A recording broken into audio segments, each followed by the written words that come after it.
Welcome back, guys, to another episode here of Gregtech Community Edition Unofficial. Last time, I was getting a bunch of the circuitry stuff ready so we can start working towards the HV era. I wanted to show you that I was able to get done between episodes here. So I did finally get this set up all working here. So we have our ore processing drop-off box here. We have a macerator, which will macerate whatever dust we need. We have a chemical bath, which will do specific recipes that do chemical baths. I've set up the filter to accept just a couple of them so far.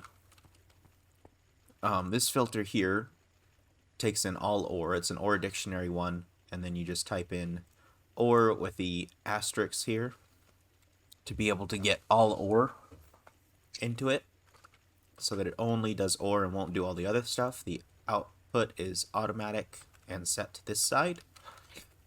This one, like I said, just does crushed types of a specific type. There's only 9 recipes for the mercury chemical bath, and I don't think I'm going to do many of the silver ones. We'll do a couple of them, but gold is my main priority since gold is going to be a little bit harder to find right now. So I've got 3 of the gold ones set up, and again, right side is set out to auto output. I have not gotten the auto crafting set up to make the other liquid to be able to do the other basic chemical bath, so I have not done that. We do have the ore washing plant here, which it looks like it's struggling to figure out what it's doing. Oh, we're out of water. Gotcha. So I will go ahead and just pick this up for now. Now I will go put that downstairs. Thermal centrifuge. These are set. I did want to show you this one. So this one's to pick up crushed and not crushed centrifuge and not crushed purified. Because if I do pick up that stuff, I will get, this is purified, and then centrifuge is the one that will go through here when it comes out of this. But I have 2 of these set up to try to keep up with as much of what's going on right here.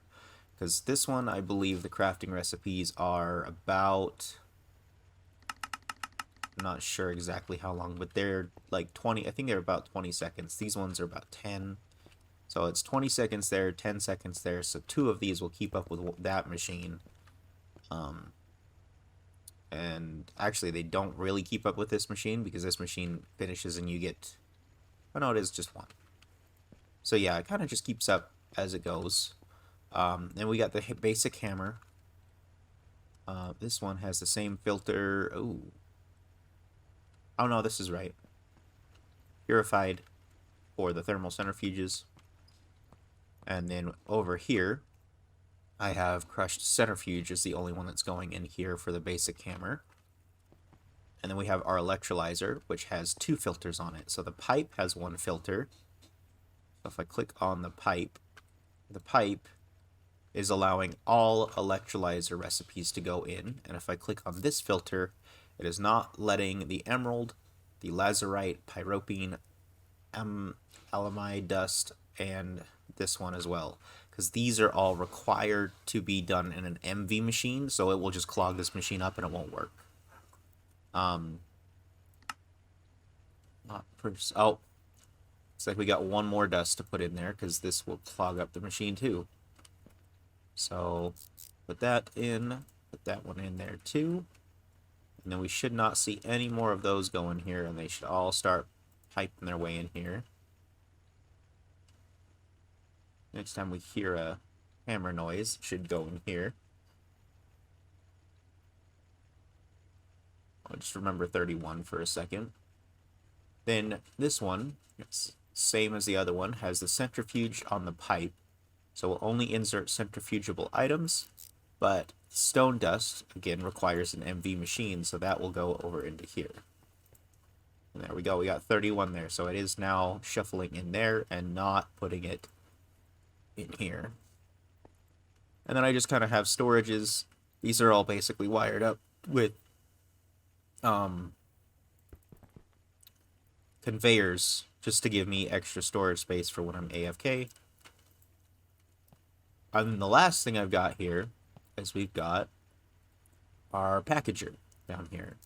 And so this one just has the filter of dust tiny so that we can get what we need there in here. And then this will, it has a robotic arm on this side, which is set to supply exactly 9 so that it can package it up and stuff it in here in the real dust, which is all pretty set up. Now I did want to show you this filter. These are the output filters for all of these are the same. So this is how I keep all the junk out of it that I don't want. It's supposed to input dust and not pure dust and not impure and not tiny and not garnet because we want the garnet to go through the centrifuge and not stone. You can't click outside the box and there is a character limit, so you do have to be careful while you're doing this. But if we do that, that does all of the things that I want it to do. And this automatically does process through all of this ore here. And the only issue is once we get to the point where it's trying to do the next ore, the only way I can really speed it up in any way, shape, or form is going to be to pull this out and dump it back here. So I'm going to have to go attach that water tank really quick. And what I've been doing with that is I just come over here, plop it down right there, let it fill up. And we'll let it fill up while we work over here. We'll go ahead and show you the other thing I've done. I'm super glad I did this part because I should have done this way sooner. But I've moved and added a second electric blast furnace. The one that I've moved here is allowing for me to process my aluminum and my steel stuff, my steel alloys, my aluminum, the different things, with using one of the advanced combustion engines rather than the steam engines I was using earlier. And one thing I've noticed when you use those engines is that they do kind of like tick back and forth between percents. So it, even though it says it takes 30 seconds, if you have the nitrogen input, it ends up taking way longer than 30 seconds. And then we do have a second one set up here. I just got to get 4 combustion engines and a battery buffer for each. So that's 2 battery buffers, 4 combustion engines, and then we need 4 batteries for each cell, and then I can get started on making ourselves some stainless steel. So I will be right back while I make that, and we'll be back once I've got that ready. Alright guys, we're back here with just the finishing touches, the last couple things I need. So I'm just grabbing me some nickel dust because we need that to make the stainless steel dust. So if I pull that on out of here, let's get back up to our mixer. It does also need a circuit inside of 3. So hopefully we got a circuit in here. We don't. We should have a circuit in one of these things up here somewhere. Let's see. Right there. Let's go ahead and take that out. Circuit of 3. And then we need iron. We need nickel. We need chrome. And we need, where'd it go? Manganese. Mixing all of those together, we'll get some stainless steel dust. I did set up these engines so they're piping into battery boxes right now. I do need to pull out, I did prep a barrel and then forgot to pull it out of its thing. Nitrogen, because I believe once we stick it in there, if we put it with nitrogen, it'll chew down that time that it needs. So that'll be super helpful for us.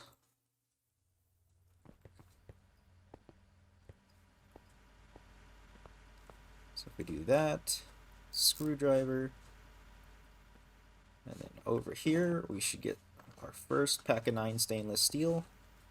This is our output bus, which means our input bus should be right there. So if we go ahead and we're going to need our circuit from this other one for now. Circuit of 2, I believe, just like the other one. Use circuit of 2.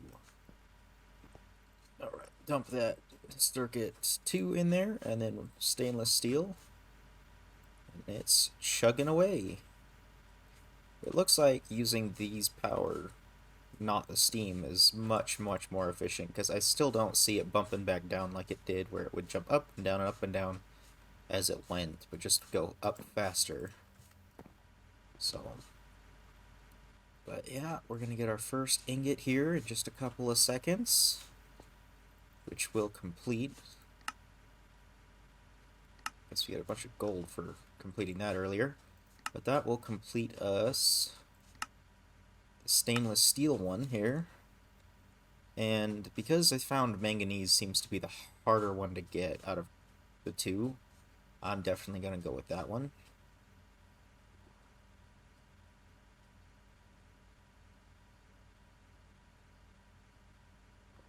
And then, yeah, that'll complete that for us. We'll actually, from that point forward, be able to start doing some high voltage stuff. So, that'll be nice. I think the first thing I'd want to do is switch over to a high voltage thing so we don't have to have that much,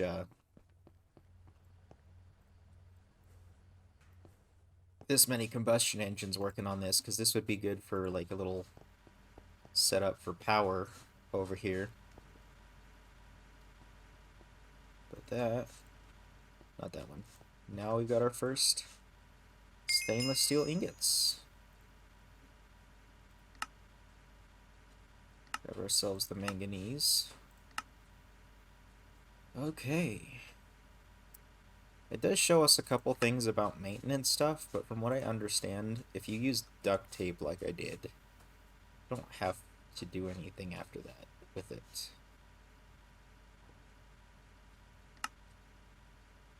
But I'm not entirely sure.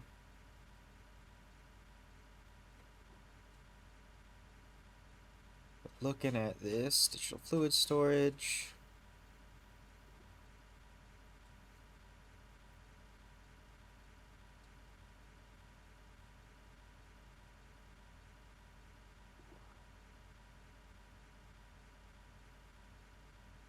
Chemistry. Yeah. So, did want to look at this. So the electric blast furnace, pyrolysine oven, and multi-smelter and cracking unit all require heating coils. But what are the advantages of using higher tier coils? The latter three are quite straightforward. Higher tier coils reduce processing time, reduce energy usage of the cracking unit, and increase number of parallel smelts and reduce energy usage of the multi-smelter. For the electric blast furnace, things are slightly more complicated. The EBF smelts items at a certain temperature. This is mainly determined by the tier of heating coil used. Copper nickel is 18,000. Kent is 27,000. Additionally, starting from HV, each tier of energy adds 100K to the temperature. Each EBF recipe has a certain base temperature. For example, aluminum is 17,000. If the EBF temperature is not high enough, the recipe can't be done. The EBF temperature is high enough, 2 different bonuses are applied. For every 9,000 above,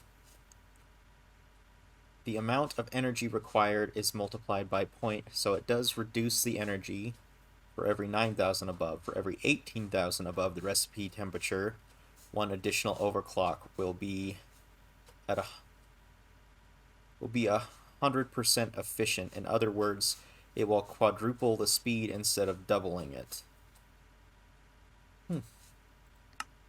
It's kind of good to know there.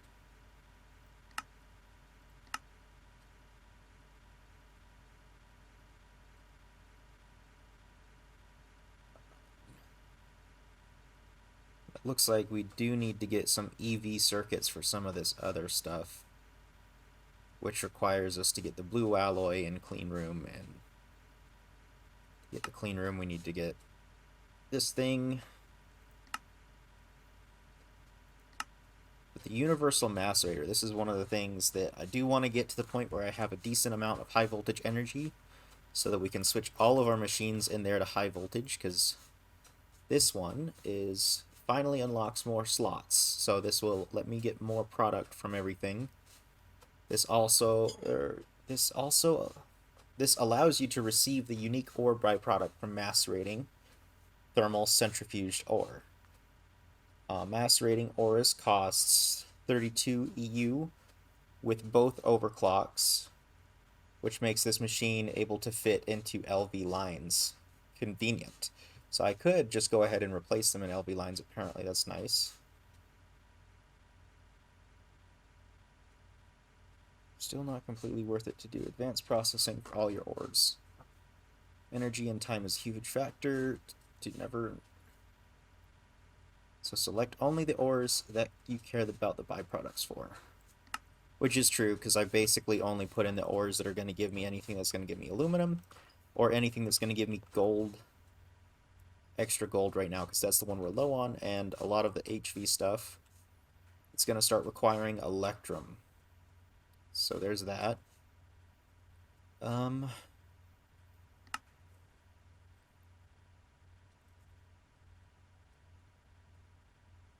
But with all of this stuff done, I do think that's going to have to be it for this episode. Because all of the other stuff's going to require a ton of prep work. I already had to sit here for quite a bit of time prepping everything else anyways. So yeah. I will see you guys next time when we do some more stuff with the HV era. Get ourselves... Hopefully, I think we can probably just push towards the clean room, get some EV circuits. That's what I'm hoping to do next time. Bye!